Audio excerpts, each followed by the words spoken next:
It's an everyday thing. It's an everyday thing. It's an everyday thing when you let your nuts hang. All right, here we go. Part one: How my seemingly perfect marriage abruptly came to an end.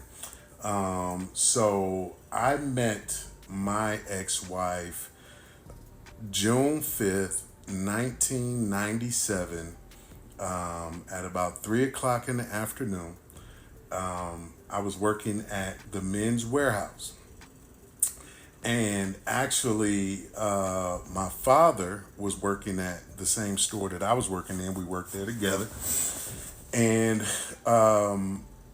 so when I got to work, she showed up with her father. Her father was looking to buy a suit, I think for a graduation or something like that.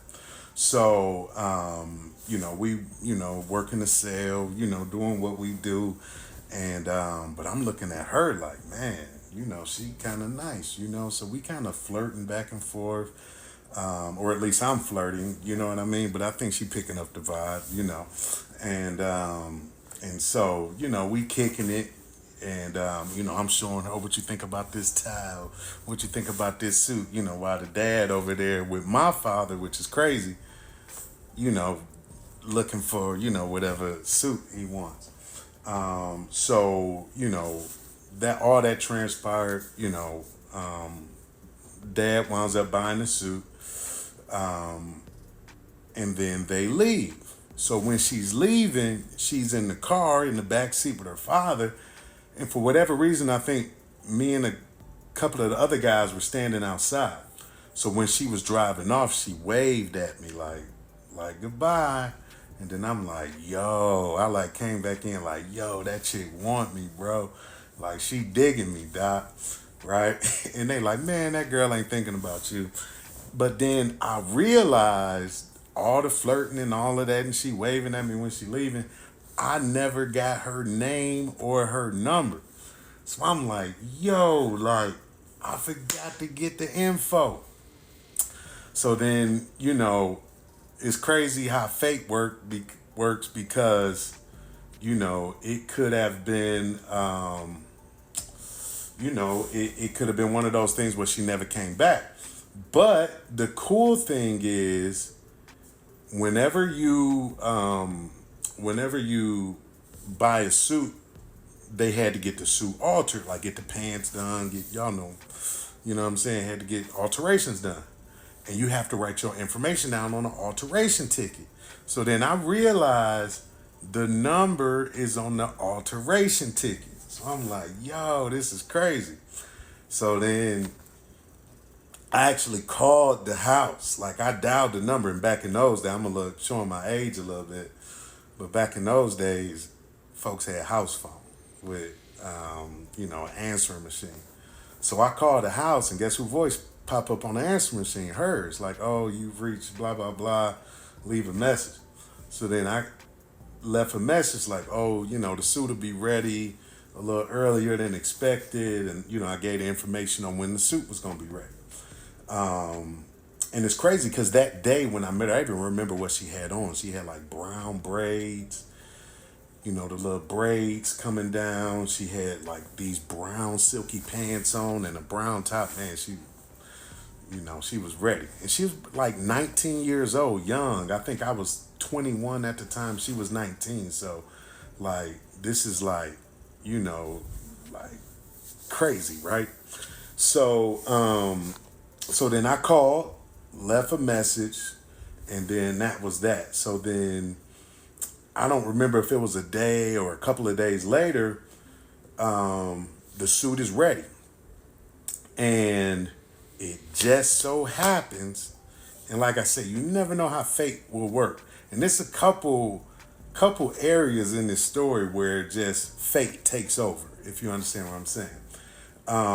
But it turned out that she came back to pick up the suit. So I'm, like she walks in the door and immediately I recognize who she is. And I'm like, yo, you came back. Like that was the exact words that I used. I was like, yo, you came back. Like, yo, we need to go out. And in Detroit, during that time, I think it was like we were living in Detroit at the time, and it's like the Detroit Grand Prix was, I think, that weekend or something. Something was going on that weekend, and I was like, "Yo, we need to get together. Like, let's go downtown, hang out." Like, for whatever reason, I was excited. And I don't use, and I at that time I didn't usually respond to women that way, but it was just something about her. We just really clicked. So I was like, "Yo, you came back. Like, we need to get together. Let's go out." Da da da da da. And then, I officially got her name, got her information, number, everything, right? So then now, it's locked in. And, once again, just fate that she happened to show up that day. So then, I think maybe a week or so went by. I wound up calling her, and we went on our first date. We went on a date and had a fantastic time. We went to Greektown in Detroit. For our first date, I took her to like a pizza place. I forget the name of the pizza restaurant. It was like Nikki's Pizza or something like that, like Detroit style pizza. And so we went, had pizza, and then I took her over to the Renaissance Center. It was crazy. Now thinking back, she was only 19, and I took her to the Renaissance Center, and we had drinks. I was 21. And man, I guess she was drinking underage, but I never thought about that till just this moment right now. But we went to the Renaissance Center, had a couple drinks, and just had a great time. And I remember, letting her parents know, like, I'm not going to have her out too late. I'll get her back home, decent time or whatever. And so, I was a man of my word. We had a great date. Had a nice bite to eat, had a little drink, and then, took her back home. We kissed, and, it was a, typical, wonderful first date, And, but literally, after that day, like literally after that first date, we were locked in. She later on shared the story with me, and she actually wrote this in her diary at the time. She was like, "This is the best date I ever been on in my life." Like, just talking about how great I was and how great the date was and all of that. And it was great. But like looking back now, we were so young. We probably hadn't been on a whole lot of dates as it is, It's crazy thinking about it, so long ago. But she was not. How many dates has she been on at 19 years old? You know what I'm saying? But anyway, we just really, really clicked. So then from there, we just really started spending all of our time together. Like everything we did, we were just locked in. And then the crazy part, so like I said, we met June 5th, 1997. Every month after June, for that first year that we were together, every month we celebrated 1 month anniversary, 2 month anniversary, like whatever day was the 5th was, like, so we met June 5th, and July 5th we celebrated July 5th, 1 month anniversary. Like August 5th, 2 month anniversary, September 5th, like every month I'm talking about we got gifts for each other. Like we went out like every month on the 5th, we celebrated 1 month or the next month anniversary. So then, obviously once we got to the next June 5th, obviously that was the 1 year anniversary. And then from there, every June 5th, we celebrated, every June 5th, we celebrated, 1 year anniversary. So then fast forward, like I said, we got 20 years to get through, so I got to skip through a lot of this because, like, I want to make sure it's good substance because, like, it's a whole lot of stuff in between there. But just to fast forward, we actually got married in 2000. Guess what? On June 5th. which is crazy. So like 3 years to the date, 97 June 5th we met. June 5th, 2000 we got married. As I mentioned, June 5th, 1997, I met my now ex-wife. Fast forward, June 5th, 2000, we get married. Now, just to rewind to when we originally started really locking in and really getting to a place where we're really committed. And I'll never forget this to this day. She stopped me one day and we were grocery shopping or something like that, hanging out. And she stopped me, looked me in the eyes, and she said, "Are you sure you want to do this with me? Are you sure you want to get involved with me? Because I have a lot of problems." Now, obviously that's a huge red flag, but at the time I didn't think of like I'm just in love with this girl. We having a great time. And so I didn't think what was to come with that statement. I have a lot of problems. But I just responded to her like, "Look, I'm with you. We together. Like, I'm ready. We already having a great time. I enjoyed her company. We were inseparable at that time." And so, I'm like, "Let's do it. I'm not worried. Whatever problems you got, I can help you through it. We can see our way through it." So anyway, fast forward, June 5th met, June 5th, 2000, we get married. She had just graduated in 2000, same year we got married. She had just graduated from University of Michigan. And I was going to Eastern Michigan University, tried out for the football team, made the team, but actually never played, but that's a whole nother story. But so she graduated, we get married, and then we're thinking, at the time we were living on campus at University of Michigan in Ann Arbor. So then we're thinking, okay, like, what are we gonna do? Like, cause we love to travel. Like in the couple of years that we were together, we took a couple trips together, and both of us always just love to travel. So we're like, hey, what are we gonna do? Where do we want to go? And so we both decided, and we were looking at different programs that were available, like Peace Corps, AmeriCorps. We were thinking about going somewhere overseas. Like immediately after we got married, once she was done with school, we wanted to take a trip abroad. We wanted to go somewhere. And at the time when she graduated, even though I was older than her, I didn't go to college until later, but I wound up dropping out because she was putting pressure on me like, you need to provide for us. Now, this was before we were married that I dropped out of school. She was like, "You need to provide for us. I need money. I don't want to feel like I have to go to my parents, this, that, or the other." So I start working. I got a job, and that was a huge mistake on my part, dropping out of school. But work was picking up and progressing, and I kind of left school in the back burner. So now that we're graduated, she's graduated. Now that we're married, now we're moving abroad. And so we chose California. We found a great program, an AmeriCorps program, which is similar to Peace Corps, except it's just within the United States. It's not abroad. And so we chose California. I loved California. I had visited there once, San Jose.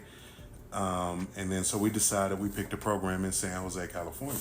So we went out there and basically moved everything. Like we just left whatever we had in Michigan and just uprooted and moved to California. Now, this is the first of 3 times that we uprooted and just left everything behind and went to a new, literally a new state, town, whatever. This is the first of 3 times. So we went to California, and got into the AmeriCorps program and had a phenomenal time. Probably one of the best times of my life for sure. I would think she would say the same. But God, man, we had such a great time in California. Going to the beach, the weather's perfect every day. We were both obviously involved in our program, helping, underprivileged families. It was phenomenal. We had a great time, a lot of friends, and we had a fantastic time in California. So while we're living there, her sister, and she has two other sisters,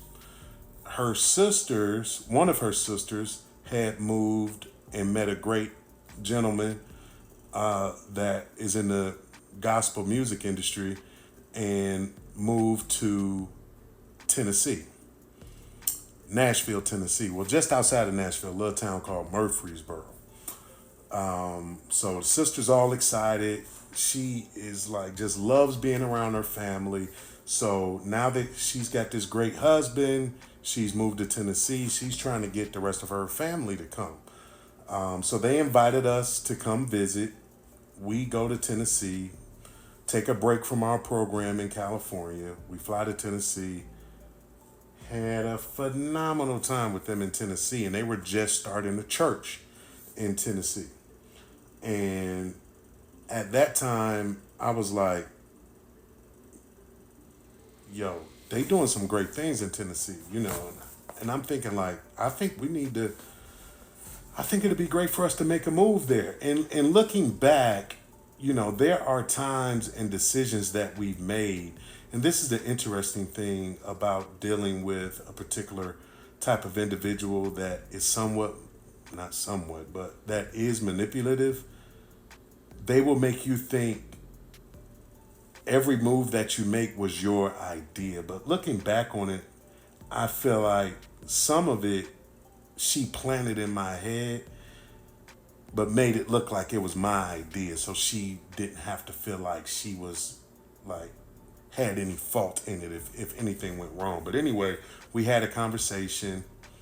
We decided, man, we love what they're doing in Tennessee. It'd be great to be around family. Now, if you ask her, she'll say, oh, I never wanted to be around my family. But that's, once again, we'll get into that whole thing about how she cut her whole family off. She doesn't talk to her sisters anymore. She doesn't talk to her parents anymore. And we'll get into that later. But we decided, okay, we're moving to Tennessee. So we had been in California maybe like a year and a half. And then we uprooted again, left everything behind that we had in California. And now we're hot-tailing it to Tennessee to go be a part of the church that they're building and everything that they're doing there. This was like maybe December of 2001. We show up we drove from California to Tennessee. We show up. First place we went to was the church. We actually, if I can remember correctly, I believe we got there on a Sunday. Showed up at the church, joined the church that day, and that was the first time I had ever been a part of a church in my life, because I was actually raised in the Nation of Islam. My whole family is Muslim. So this was my first time being a part of a church, but I'm thinking, this is my wife, this is my family. Let's lock in and make it happen. So we joined the church and moved there, started connecting with the family, and shortly after moving there is where we experienced the first time my ex-wife was involuntarily admitted to a mental health facility. Now, once again, we've arrived at Tennessee, and I want to do a quick rewind on Tennessee just to give a little bit more context on what made us feel that, hey, this is the place where we want to be. So before we moved to California, still living in Detroit, her sister the gentleman that I said in the gospel music industry, her sister, maybe a little bit, maybe close to a year or so after my wife and I started dating, she met the gentleman that she's now married to. He was already living in Tennessee, but he would fly to Detroit to come and see her. And he was talking big talk to her, hey, we gonna do all these phenomenal things. We gonna start at the top and work our way up. I mean, he's talking that talk. And I remember we were like, at this point, I'm already, the family loves me, the mother and father, they love me. I'm already like really ingrained with the family. And so here he comes in. Now he's the new guy. And, I remember, we were having family meetings like, hey, we don't even know this guy because he was just talking so big and talking about how he got airplanes and this kind of thing. And then I remember saying, that nigga ain't got no airplane, like that ain't nothing, nobody's really doing. But the funny thing about that story is, like I said, we moved to California, and when they got married and moved to Tennessee, and we went and visited them, it turned out the nigga did have an airplane, right? So we went down there. And when we first visited, it was totally our vibe. It was very positive. As I mentioned, they were talking about starting a church, and then we actually flew in their plane from Tennessee, and they were going to minister at a church in Detroit. So we actually flew to Detroit from Tennessee in their plane and just had a really, really, really great time. And we just were really excited. Like, hey, let's make a move to Tennessee. Let's go. So now, like I said, we uprooted. We drove across country. Now we're in Tennessee. And this is where the reason I fast forwarded so much is, like, our relationship was phenomenal all the dating years. And if you guys want me to, I can rewind back and talk a little bit about that. But once we arrived in Tennessee is really where I feel like our life as a couple really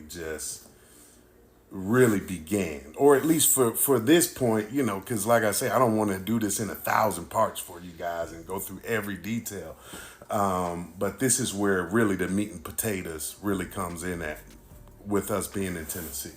So when we first moved there, we're living with, we were trying to figure out where we wanted to live, what we wanted to do. Like I said, we joined the church as soon as we arrived.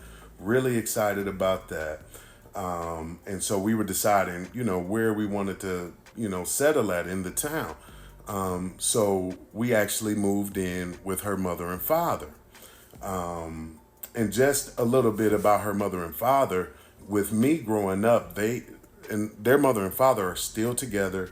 I still have a great relationship with the mother and father, and they were with her mother and father, and they were one of the first couples that I had ever seen that were actually still together.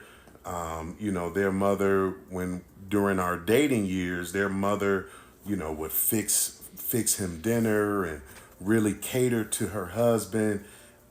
It was just a really great family atmosphere.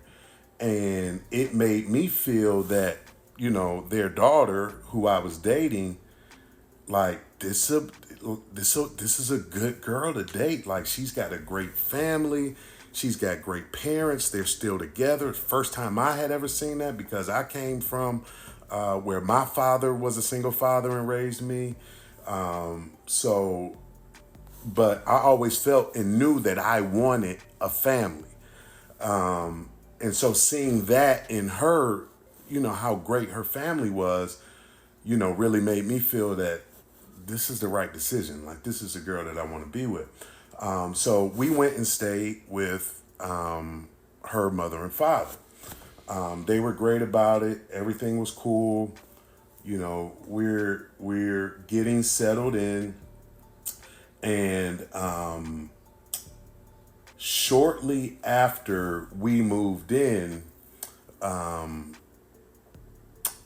shortly after we moved in, there were some things that started to happen. And this is the part where I'm a little like, man, do I really want to tell this part? Because like I don't want to put other people's business out there, but I don't think that I don't think they would mind. But like look, you just do what you gotta do. We'll just get into it. I mean, I can delete the video if somebody feels a certain way about it.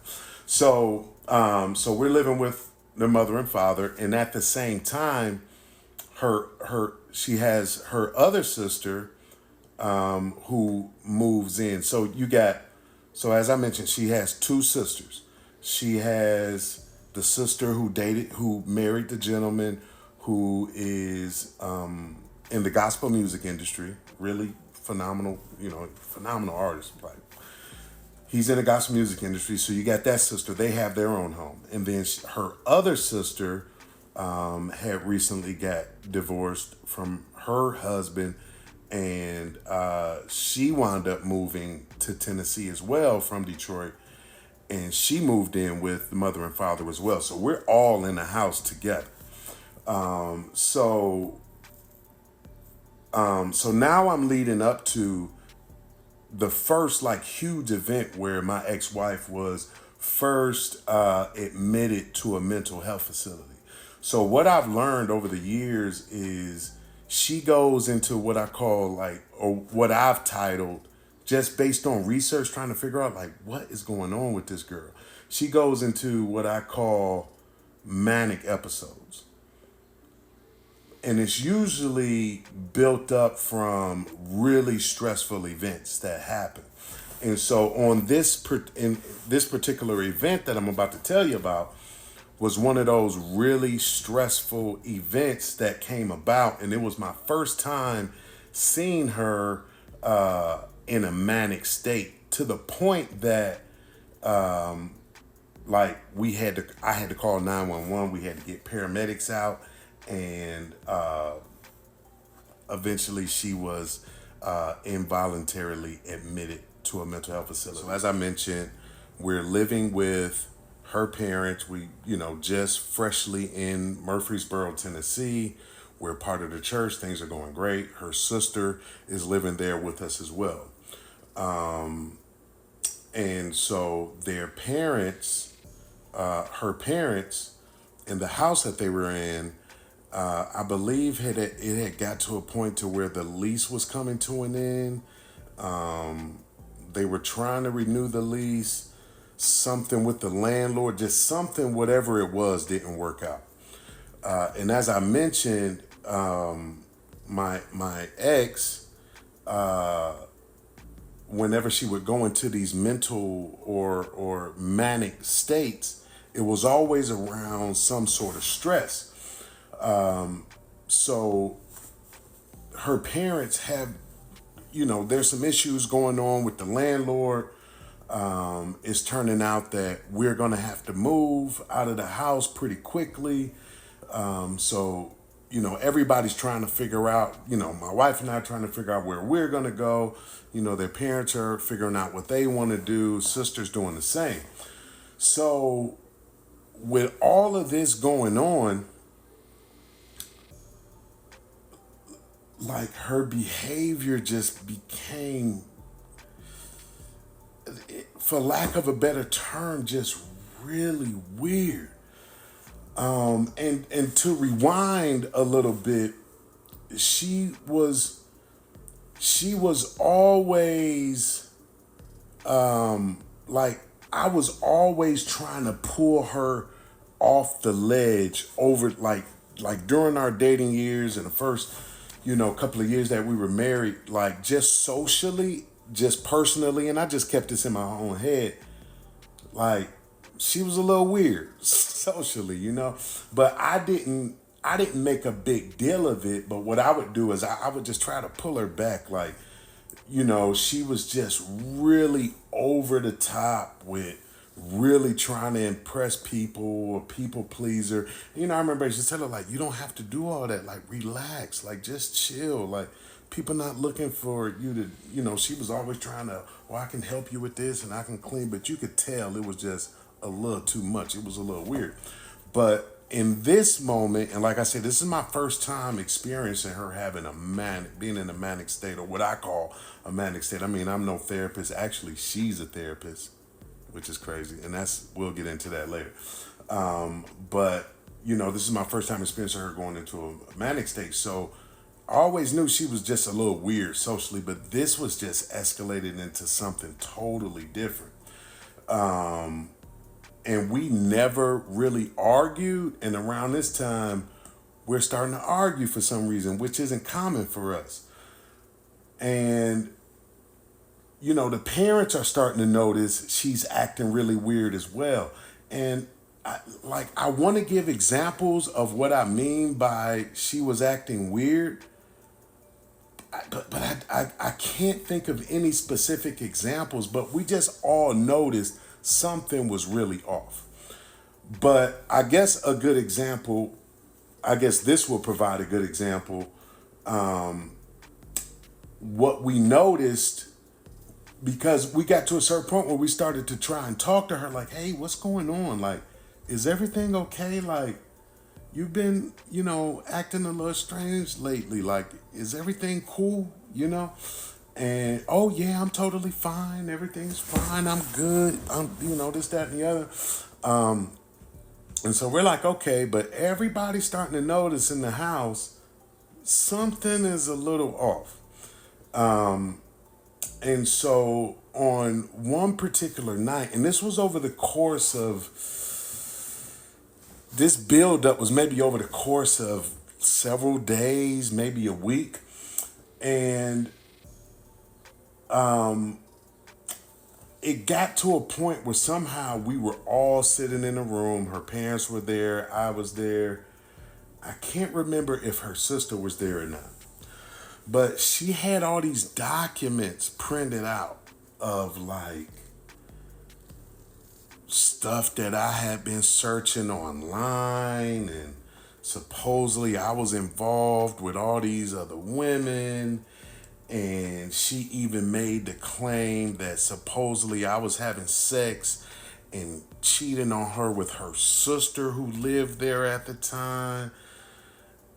And it was just like, what are you talking about? Like, none of the stuff she was saying was remotely true, valid, anything. It was just like she was just creating all these things in her mind. Like, even at one point she was talking about, like, supposedly I'm interested in bestiality and people having sex with animals. Like, it was bizarre.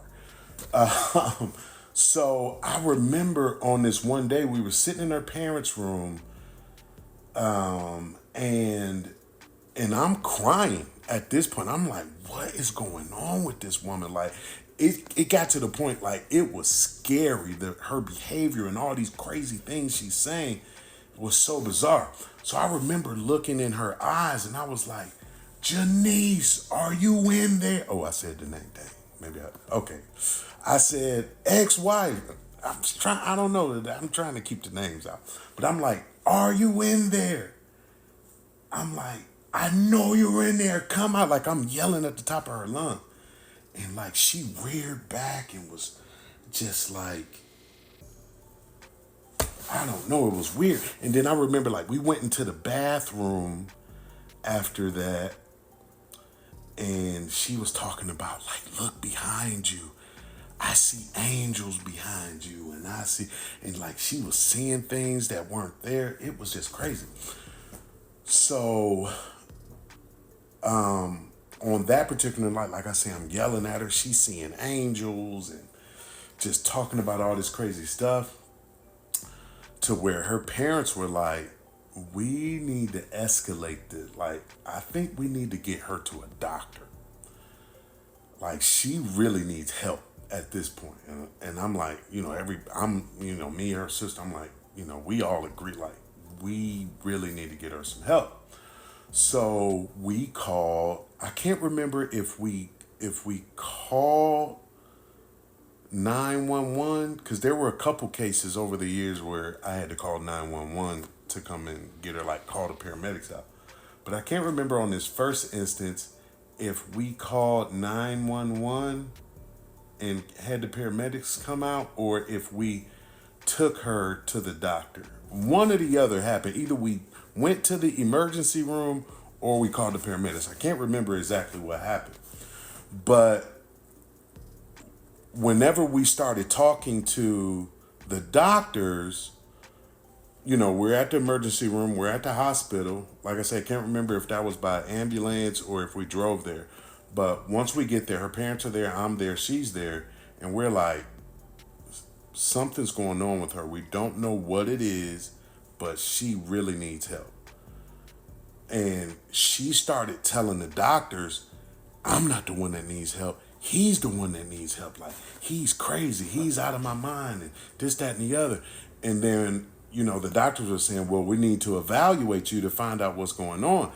And she was like, I'm not the one that needs to be evaluated. He's the one talking about me. I'm not the one that needs to be evaluated. He's the one that needs to be evaluated. And there was this whole back and forth. Well, I'm not going to let you guys talk to me unless y'all talk to him, because he needs to be evaluated. He's crazy. He's this, that, and the other. And so we're all looking around like, yo, like at this point, like I love this woman so much. I'm willing to do anything to help her get help.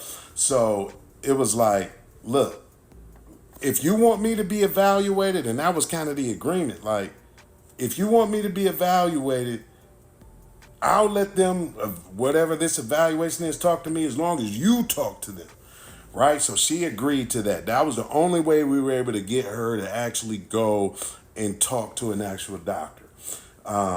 So now we're both getting evaluated at this point. Before we get into what transpired at the hospital, I want to rewind a little bit and give a little bit of context that's going to tie in later on into the story. So obviously, as I mentioned, this is my first time experiencing my now ex-wife going through what I've called a manic episode, or going through in a manic state. And what I learned over the years is whenever she would get into this, have these manic episodes, she would also get hypersexual. Like, the sex would just be through the roof, completely uninhibited. And we were already like very compatible intimately. But whenever she would get into these manic states, man, it was just on another level, if you understand where I'm coming from. And so now I will admit this was very selfish on my part, but in navigating life with her over the years of dealing with the manic episodes, the hypersexuality I always felt was my treat for dealing with that. Like, at least I could get, some crazy sex out of this, which is very selfish on my part. I admit that, but I mean, it is what it is. So in the midst of everything that happened that I mentioned that led us to now being in the emergency room, there was some, like, the sex was just like, and this was the first time I experienced the hypersexuality, and it was just crazy.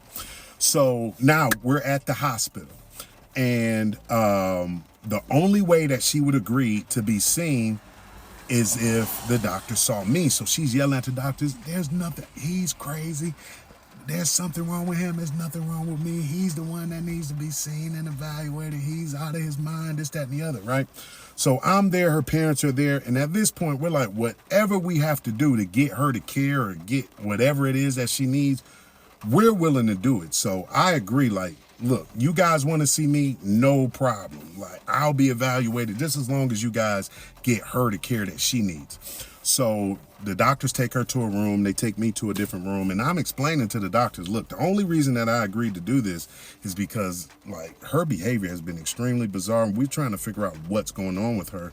And the only way that she would agree is if I allowed you guys to talk to me. So thankfully, they understood. They let me out. When I came out, I learned from her parents that they decided to involuntarily admit her to their mental health facility. So we're all like, this is like, what is going on? Like, we're praying, hoping that everything is okay with her. But it wasn't the type of situation where they would allow us to sit with her or go in there and be with her. Like, she was pretty much isolated. So we left, went back home.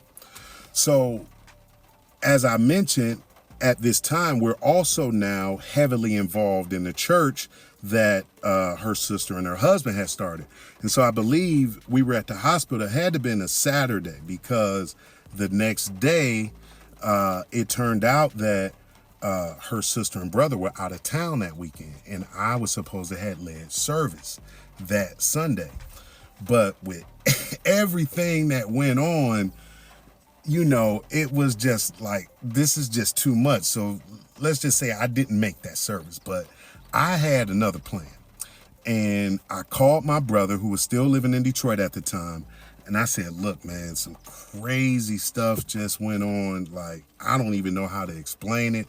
But at that moment, I decided, I'm out of here. I'm leaving. I'm going back to Detroit.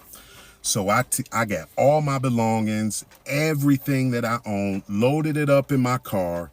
And I said, I'm hot-tailing it back to Detroit. So when I loaded up my vehicle, put all my belongings, anything that I couldn't fit in my car, I decided I'm leaving it and I'm gone. Like, this is just too much to bear. So it was really late that night when I loaded up the car. So I said, okay, look, I'm going to get some sleep. I'm going to go to bed. When I wake up the next morning, I'm out of here. I'm on the road. I'm going. I didn't tell anybody what I was doing. I said, I'm out of here. So I go to bed that night. Wake up the next morning, and guess what? My car was gone. And I'm like, where is my car? Come to learn, my car had been repossessed. And at that point, now I'm stuck. No car. All my belongings were in the car. So now I have nothing. And I guess it's a thing of just fate got in the way, right? Because it turned out that because of that, I had no choice but to stay and deal with what was in front of me, this craziness of what was going on with my now ex-wife, and just dealing with all of the madness that was going on. I was trying to run away from it, but now I had to deal with it because I didn't have a choice. And I look back on that situation and I say, like, man, what would have happened had my car not been gone? Like, we have 3 beautiful children, from that time, that crazy day up until now. So many amazing things have happened, so many challenges, good and bad.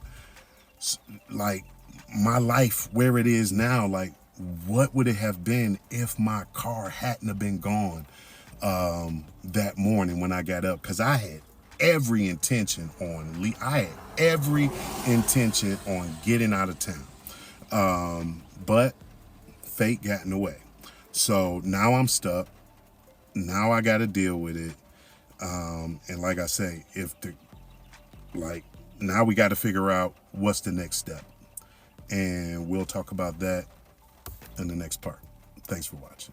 And my eyes, just so y'all know, my eyes are real red like this because of my surgery. And I put a better shirt on so y'all don't have to be looking at my bandages. Now I'm stuck. My plan to leave and go back to Detroit. I can't follow through with that plan. My car is repossessed. So now I got to figure this out. We got to work through the situation. I'm here to stay. Thankfully, after a couple of days, I was able to get the funds together to get my car back.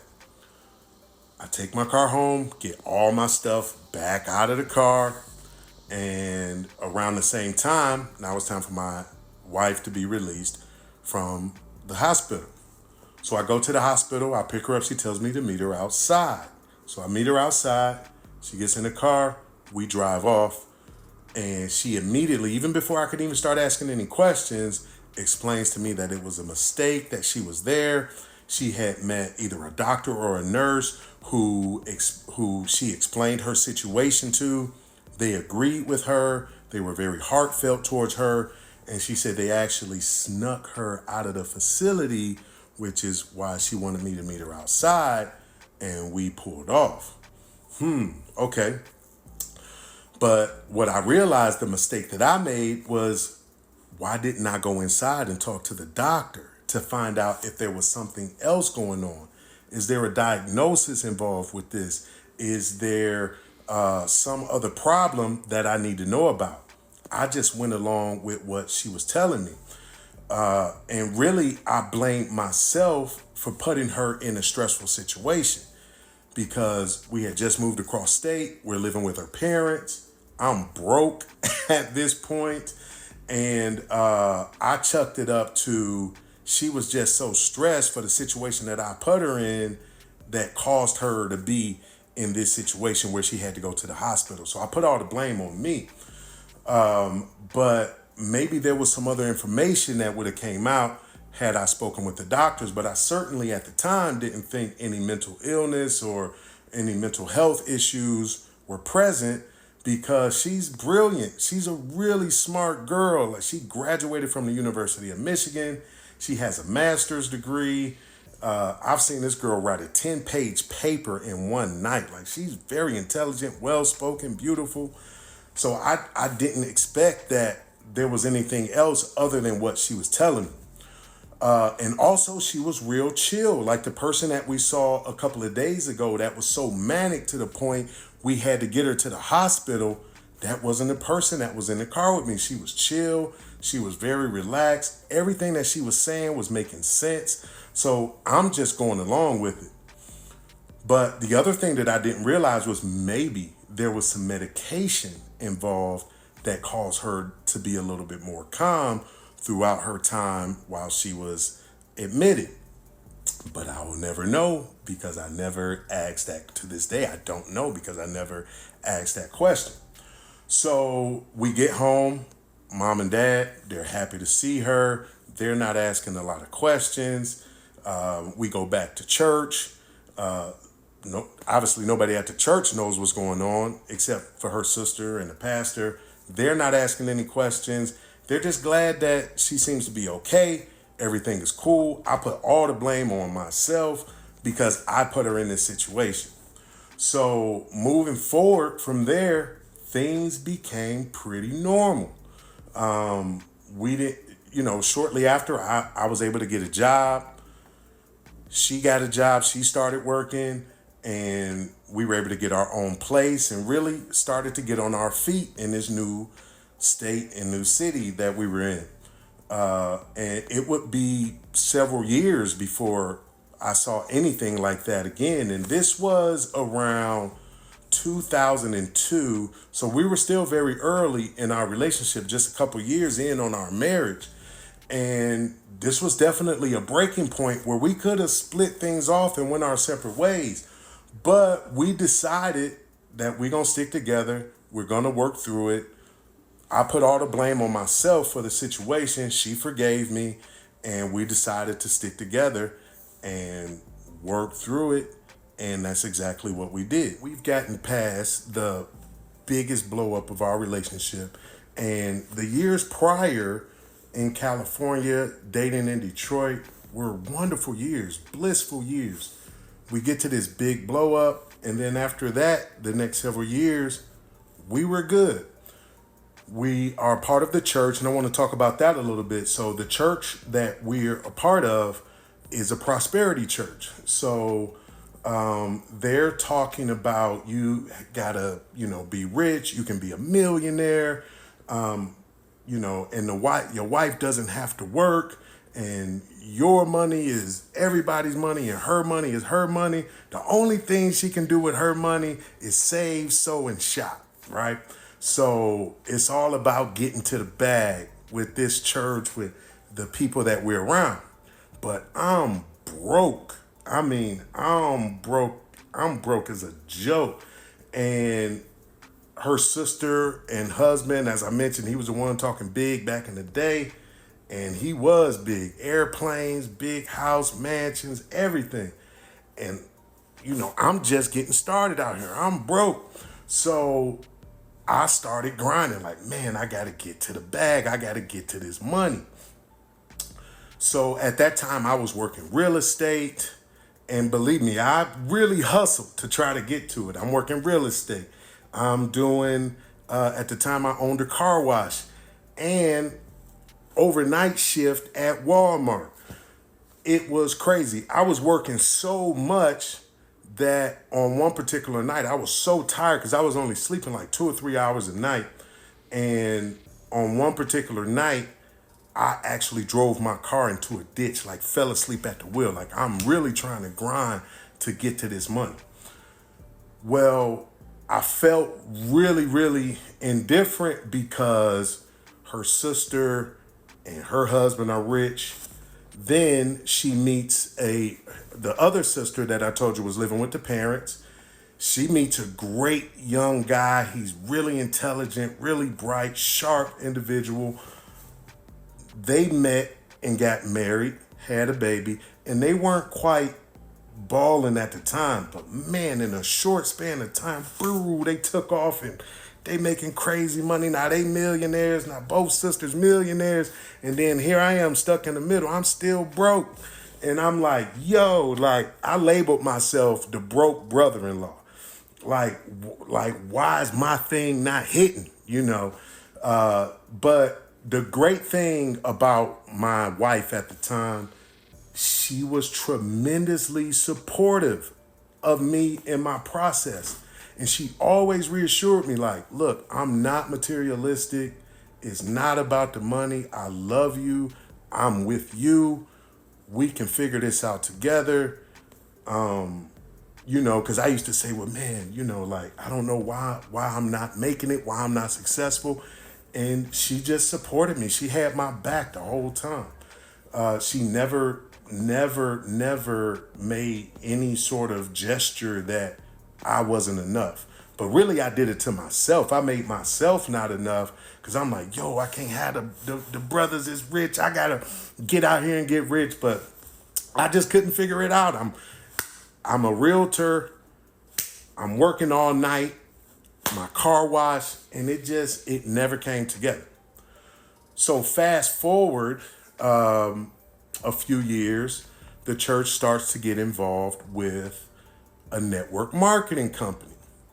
So this network marketing company comes in and they like, look, everyone needs to get involved. And we had heard about all these other folks that were making big money, this, that, or the other. And so I'm like, maybe this could be it. So me and my wife, we got involved with that program, got involved with the network marketing company. Man, and that thing took off. And next thing you know, now the money's starting to come in. So the money's rolling in. Things at the church are going well. I had lost some credibility when I missed that first service from that big event, but now it's years later. We're leaders at the church. We're making money. We got a house, a really nice house in Tennessee.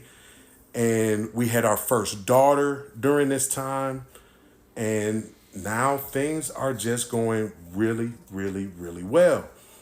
We finally in a place where we're comfortable. I feel like I'm taking care of my wife. And it was a struggle for many years because she didn't work. Like after the event that took place, as I mentioned, we finally got a place. We got a job. She got a job. I got a job. But then the ministry was like, hey, your wife shouldn't have to work.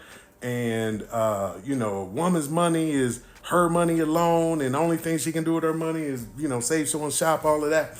So she decided that she was going to stop working. Like, we going to work this word that we're hearing from this church. And she was having some problems on the job that she was on. And she wound up quitting the job. Okay.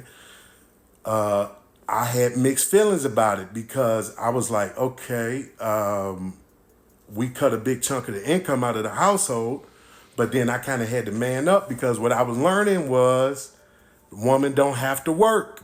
So That's where my whole grind and my whole hustle came from. Like, I just got to get it any way that I can. And I appreciated the fact, even though my wife wasn't working during those years, we were double income, no kids, as I used to say, but we cut out her income. Even though she wasn't working, she was tremendously supportive of me. But like I say, this network marketing came around. Now the money's rolling in. Now we got the house. Now we're doing extremely well. After this video, you guys are gonna know who everyone is. You'll be able to see their faces with your own eyes if you choose to watch on your own TV screen. And I'll explain why in a second. And I'm still keeping the names out, but y'all gonna know all the names after this video. So, as I mentioned, now we're enjoying a little bit of prosperity. Our business is going well. We've now had our second child, my son, and we're doing great. Now comes a call from Bravo. They want to do a reality TV show, particularly based around my wife's sister's husband, who I mentioned, he's got all the clout. He's in the gospel music industry. So now they want to do a reality TV show. So they're coming in, they're doing interviews, finding out what direction they want to go in with the show.